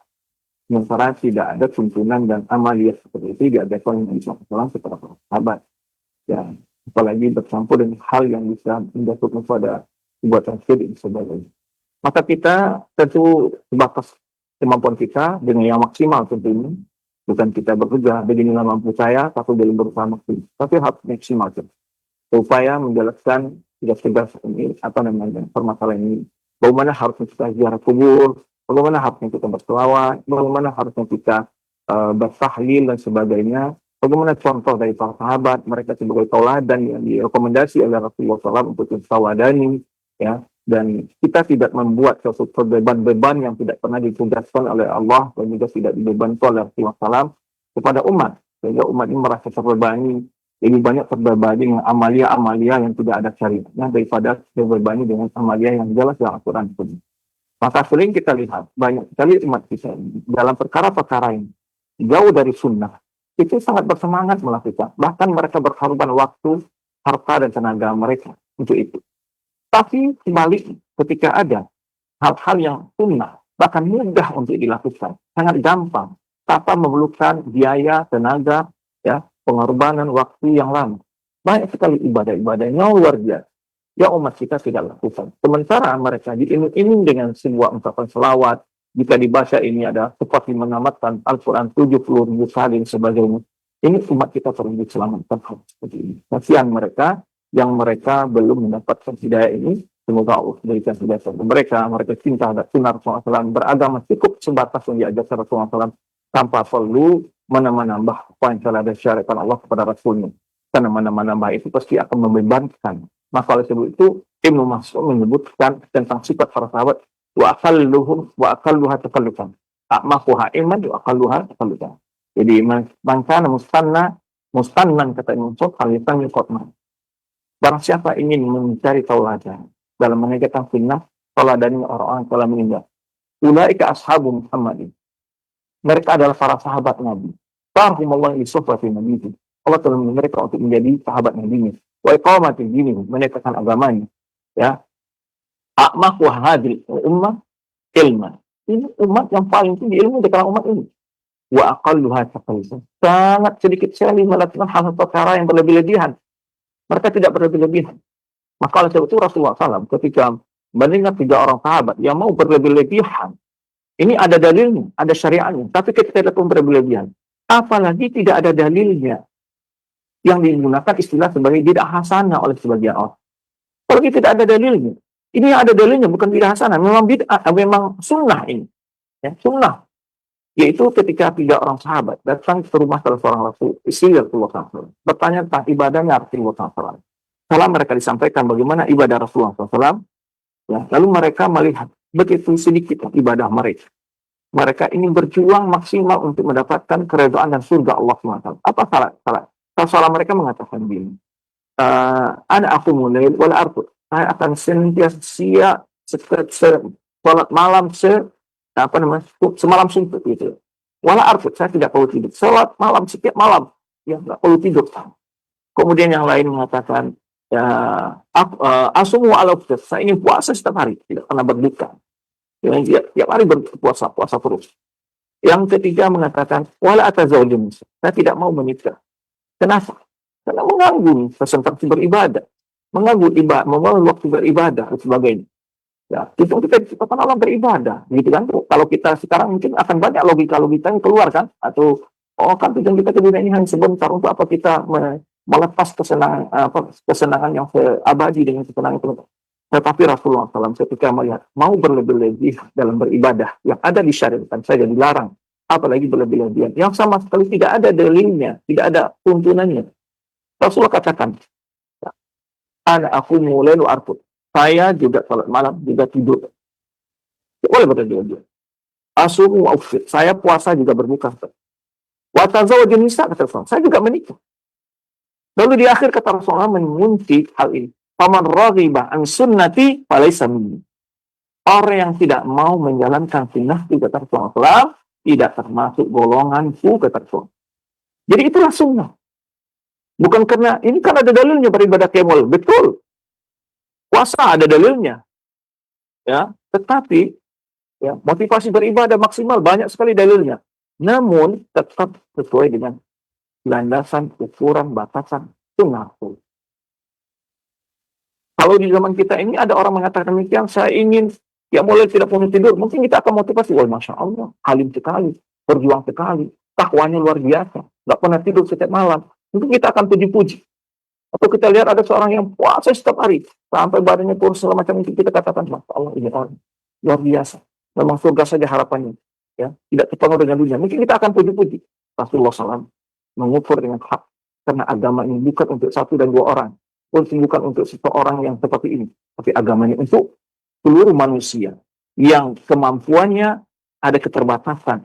Maka Rasulullah SAW memberi Allah SWT menurunkan syariat kepada Rasulullah SAW adalah syariat yang pas untuk model semua manusia. Bukan manusia yang sehat saja bisa beribadah. Maka mentang-mentang sehat, lalu berlebihan dalam orang. Nggak bisa. Harus ada ukuran. Inilah pentingnya kita mengikuti sunnah Rasulullah. Makanya Ibnu Mas'ud mengatakan, al-iktisadu fi sunnah khair min al-ijtihad fi bid'ah. Kata Ibnu Mas'ud, ya, pas-pasan dalam sunnah ini, menjalankan sunnah saja, lebih baik daripada sungguh-sungguh menjalankan bid'ah. Ya, barakallahu fikum, wallahu a'lam bishawab. Nah, baik, terima kasih banyak Ustaz. Syukran jazakallahu khairan atas jawaban Ustaz. Demikian untuk Bapak Mayo ya. Dan selanjutnya yang kedua masih di layanan telepon. Sudah terhubung ya? Silakan, halo. Ya, Assalamualaikum warahmatullahi wabarakatuh. Wassalamualaikum warahmatullahi wabarakatuh. Dengan Bapak siapa di mana nih? Amarullah Yunaldi di Bugasung, Wasenagan, Sumatera Barat. Nah, silakan Pak. Yang saya tanyakan pertama, di dalam surah Al-Baqarah ayat 25 kan tentang ayat kursi. Al-Baqarah ayat berapa Pak? Al-Baqarah ayat 255 ya. Iya. Surah kursi. Di situ ada kan wasi'a kursi samawati wal arda wala Ya'uduhu hifdhuhuma wa huwal aliyyul azim. Ya. Kursi Allah meliputi langit dan bumi. Apakah itu asma itu artinya yang saya baca? Apa maksudnya itu kursi Allah meliputi langit dan bumi? Apa bisa ditafsirkan dari yang kemudian saya tanyakan lagi, kalau kita salat memimpin salat misalnya Al-Baqarah ayat 1 sampai 5 ditambah dengan ayat kursi, boleh itu dalam satu rakaat? Assalamualaikum warahmatullahi wabarakatuh. Assalamualaikum warahmatullahi wabarakatuh. Baik, barakallahu fikum, Pak Naldi dari Bugasung, Sumatera Barat. Terima kasih atas pertanyaannya. Pertama lalu bertanya tentang makna kursi. Kursi itu adalah makhluk, bukan sifat bagi Allah. Wasi'a kursiyyuhu samawati wal ardh. Ya, maka kursi Allah itu meliputi langit dan bumi. Itu kursi saja. Al-kursi mawdi' qadamin. Dijelaskan maknanya oleh Ibnu Abbas adalah tempat dua kaki. Mawdi' qadamin. Kemudian juga disebutkan sebuah hadis Nabi SAW oleh para ulama dalam mengatakan ini, bagi yang bisa tafsir mutafsir itu jelaskan. Ma samawati sab'a. Ya. Fi kursi ila ka halqatin uqiyat fi ardin falah.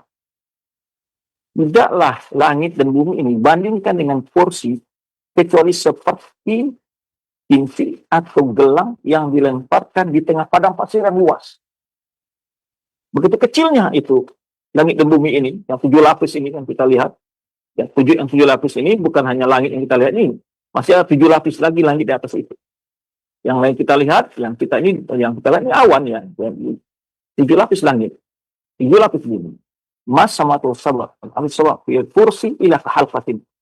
Tidaklah perbandingan langit yang 7 lapis bumi 7 lapis ini dengan segala isinya kata Allah, dibanding dengan luasnya kursi. Itu seperti gelang atau cincin yang dilemparkan di tengah padang pasir yang luas. Wa ma kursi fil arsy, tidak adalah perbandingan kursi dengan arsy Allah illa ka kursi tidak ada perbandingan luasnya besarnya arsy dengan kursi itu seperti perbandingan apa tadi kursi dengan langit dan bumi. Nah begitu. Jadi luas sekali kursi, dan apalagi arsy. Oh, lebih luas lagi. Maka itu arsy adalah makhluk Allah yang paling besar. Lebih besar daripada bumi dan lebih besar. Kursi Allah saja lebih besar daripada langit dan bumi. Semua alam ini. Kemudian datang lagi arsy, makhluk yang jauh lebih besar lagi. Perbandingannya adalah seperti kursi dengan langit dan semua itu, keluasannya. Nah, itu yang diaksekan oleh para ulama tentang kursi. Kursi itu bukan sifat bagi Allah, tapi makhluk Allah. Ya. Dan Imam Abbas sebutnya maudhi' qadami, di tempat dua telapak kaki. Atau disebutkan oleh Ibn Abbas dalam perkataan menyebutkan kursi tersebut. Adapun masalah kita baca surat Al-Baqarah 5 ayat lanjut ke ayat ke-10, boleh nggak? Kalau dalam satu rakaat tentu tidak boleh, karena membaca ayat Al-Quran harus urutannya. Maka kalau kita belajar ulumul Quran, itu susunan ayat itu sudah paten semenjak di masa Rasulullah SAW ditunjukkan. Tidak boleh ditambah-tambah digabung. Nanti orang tergambar, nanti malah setelah ayat 5 itu langsung ayat kursi, tergambar itu ayat yang ke-6 oleh orang. Atau mungkin orang yang mendengar di belakang malah bisa disalahkan bacaan kita oleh orang. Kenapa? Karena tidak menyukai ayat ini. Jadi oleh sebab itu susunan ayat di dalam Al-Quran itu adalah muttafaq alaih, tidak boleh digabung-gabung dengan cara memutus ayat. Nah, tapi kalau dia baca ayat kelima itu di rakaat pertama, ayat 1 sampai 5, kemudian di rakaat kedua dibacanya ayat kursi, ya boleh. Wallahu a'lam bishawab. Barakallahu fiik. Nah, alhamdulillah demikian untuk Bapak yang bertanya. Demikian jawabannya, yang mudah-mudahan bermanfaat untuk Bapak dan kita semua. Dan selanjutnya kami ajukan pertanyaan di layanan pesan WhatsApp, Ustaz. Nah, yang pertama, Assalamualaikum warahmatullahi wabarakatuh. Ya Ustaz, apakah memang ada dalil dan contohnya jika kita menginginkan sesuatu bagian dari dunia itu cukup dengan disolawatkan saja, Ustaz? Mohon jawaban dan penjelasannya. Baik, Rasulullah SAW ketika beliau menginginkan sesuatu yang para sahabat, itu bersalawat saja atau bagaimana? Adakah yang lebih mulia daripada Rasul dan para sahabat dalam mengamalkan, menyempurnakan salawat? Yang saya belum pernah lihat ya, satu video. Kata mereka, dia baca salawat. Kata orang ini baca salawat, dia tidak bayar tiket. Mana Rasulullah mengambil hak orang lain dengan cara salawat? Itu mencuri namanya, menghalalkannya haram. Kemudian dia pergi ke supermarket, dia katakan, saya baca selawat, ya, ambil barang-barang itu nggak ada yang bayar. Alhamdulillah, jangan sampai ini ajaran sesat ini. Ini mengajar mencuri dengan atas nama agama, nggak ada. Ya, barang orang tetap diwali, bukan dibacakan selawat bayarnya. Tidak pernah Rasulullah SAW bayar barang, atau para sahabat, para ulama-ulama kita, para wali-wali pun tidak pernah baca beli barang, bayar membaca selawat. Ini orang-orang yang dulu dan berlebihan dalam masalah hal ini. Tidak dipungkiri bahwa salawat Nabi adalah perbuatan yang mulia. Bahkan dianjurkan sebanyak-banyak oleh Rasulullah SAW untuk kita bersalawat. Tapi tujuannya bukan untuk duniawi. Tidak pernah Rasulullah SAW bersalawat, dia akan tidak gratis naik pesawat, dia akan gratis ketika masuk supermarket dan sebagainya. Rasulullah SAW membeli, membayar, berhutang, dan seterusnya. Beliau juga menggadaikan baju besi. Tidak cukup dengan bersalawat. Ya. Dan tidak pernah pula kalau kelaparan kita selawat. Maka Allah sebutkan, fa idza qudiyatis shalatu fantashir fil ardi wabtaghu min fadlillah. Kalau selesai salat, berusaha di muka bumi ini cari karunia Allah. Ya, orang Islam itu bukan orang yang malas, bukan orang-orang yang cari-cari menjadikan agama ini sebagai untuk tujuan duniawi menipu-nipu orang dengan itu tidak ada. Itu menipu. Kalau orang mengatakan semuanya masuk supermarket lalu dia tidak perlu bayar cukup dengan selawat, ini menipu orang. Maka barang orang diambil rugi lah dia orang. Pesawat. Ini semuanya khurafat. Cerita-cerita yang dikalang-karang. Supaya orang kagum dengan dia. Ya, dan ini cara-caranya. Akhir-akhir ini juga dia mengatakan yang mau didoakan. Bisa didoakan langsung sekeluarga. Bayar 200.000, 2 juta. Alhamdulillah. Ini seorang ini, kayaknya dia gila dunia dari dulu. Selalu memperalat nama agama untuk dunianya dia. Ya, pernah keliling se-Indonesia dengan wakaf-wakaf ini dan kemudian bermasalah dari sisi uangnya semacam Allahu a'lam bagaimana itu uang umat yang salah dikumpulkannya. Ya, kemudian dia membuat suatu ceramah-ceramah yang anehnya. Ya, ini perlu sebenarnya kepada MUI untuk melihat orang-orang seperti ini mendapatkan teguran. Jangan dibiarkan menipu umat seperti itu. Ya. Ini kita berharap ulama-ulama atau tokoh-tokoh ulama di masjid ulama itu berperan aktif mengoreksi berbagai ceramah-ceramah dai yang seperti ini menyesatkan umat sebetulnya seperti itu. Cerita-cerita khurafat dan sebagainya mesti dapat koreksi dong, dengan diam. Ya, seperti itu. Maka umat ini perlu dicerahkan dengan memanfaatkan ajaran-ajaran agama yang untuk menipu-nipu dan sebagainya. Berselawat kita dianjurkan, tetapi tidak ada dikatakan kalau selawat nanti gratisnya pesawat, selawat nanti gratis mengambil barang-barang di supermarket dan sebagainya. Ini bukan ajaran Rasulullah Shallallahu Alaihi Wasallam. Ini adalah tipu-tipuan yang harus kita jauh dan hindari. Ambil barang orang, ataupun harus dibayar, bukan dibaca selawat. Barakallahu fikum, wallahu a'lam bishawab. Barakallah, jazakallah atas jawaban dan penjelasan Ustaz.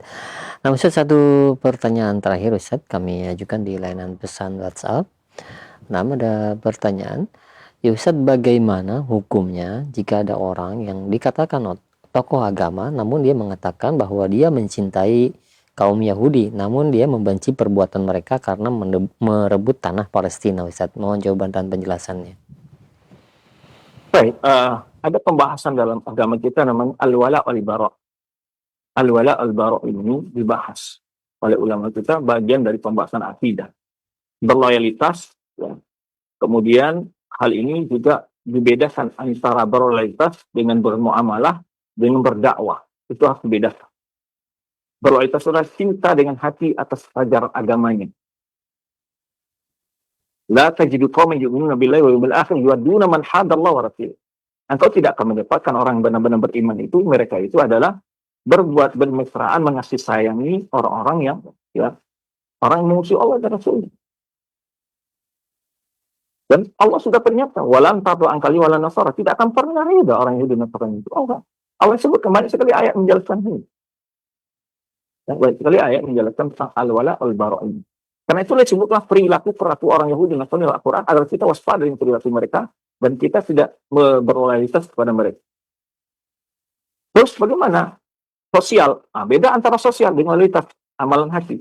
Kita boleh membantu mereka jika sakit, boleh. Nah, ini yang harus dibedakan. Ini sekarang ini yang kurang mendapat pencerahan kayaknya, yaitu tentang antara al-wala dengan al-bir. Kemudian Allah sebutkan, la yanhaakumullahu 'anil ladzina lam yuqatilukum fid din wa lam yukhrijukum min diyarikum an tabarruhum wa tuqsitu ilaihim. Innallaha yuhibbul muqsitin. Allah tidak melarang kalian pada orang-orang yang tidak melarang kalian dalam agama kalian. La yanhaakumullahu 'anil ladzina lam yuqatilukum fid din, tidak melarang kalian agama kalian, tidak mesti kalian di negeri kalian, an tabarruhum, berbuat baik kepada mereka. Boleh berbuat baik kepada non-muslim, boleh. Boleh berbuat baik. An tabarruhum wa tuqsitu ilaihim, berbuat adil dan tidak boleh menzalimi mereka. Berbuat zalim tidak boleh. Jadi bukan berarti ketika kita mencintai secara hati dalam agama, karena agama itu tidak boleh. Ya. Kalau kata la tajidu qauman yu'minuna billahi wal yawmil akhir yuwadduna man hadallahu wa rasul. Engkau tidak akan mendapatkan orang beriman dengan Allah dan akhir itu adalah orang-orang yang membuat berkasih, mencintai, ya waddu, wa al-mawaddah. Ada orang-orang yang mengasihi Allah dan Rasul.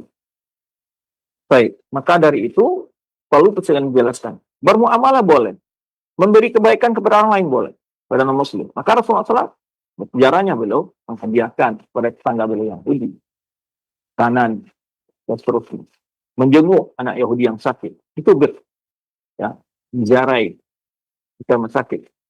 Beda antara biru dengan muamalah. Muamalah juga beda. Jual beli boleh dengan mereka. Tapi menzalim mereka, menipu mereka tidak boleh. Wala yajrimannakum syana'anu qaumin an la ta'dilu i'dilu. Jangan sampai kebencian kalian terhadap kalian tidak berbuat adil. Berbuat adil. Tidak boleh kita menipu. Walaupun non-muslim. Kenapa? Itu diharamkan agama.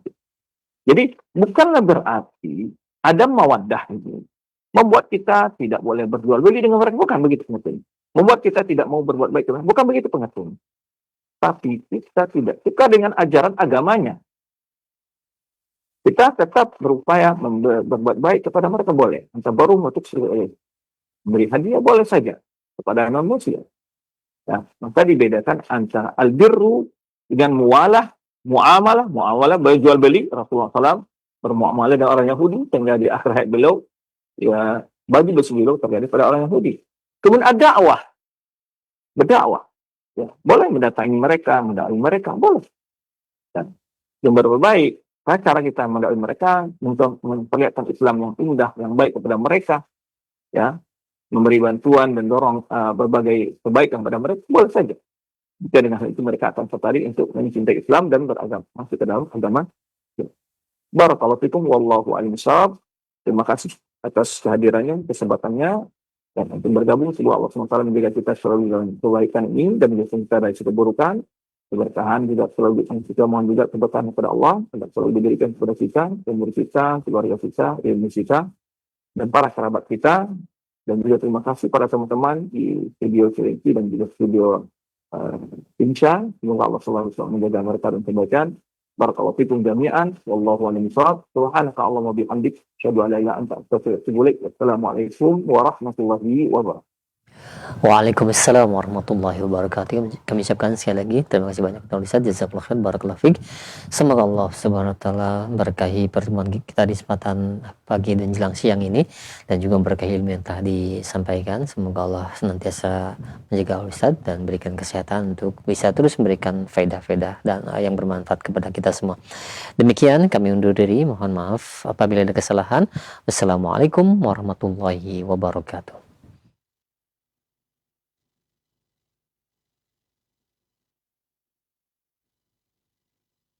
Simak Radio Roja Bogor 100.1 FM, Radio Roja Majalengka 93.1 FM, Radio Roja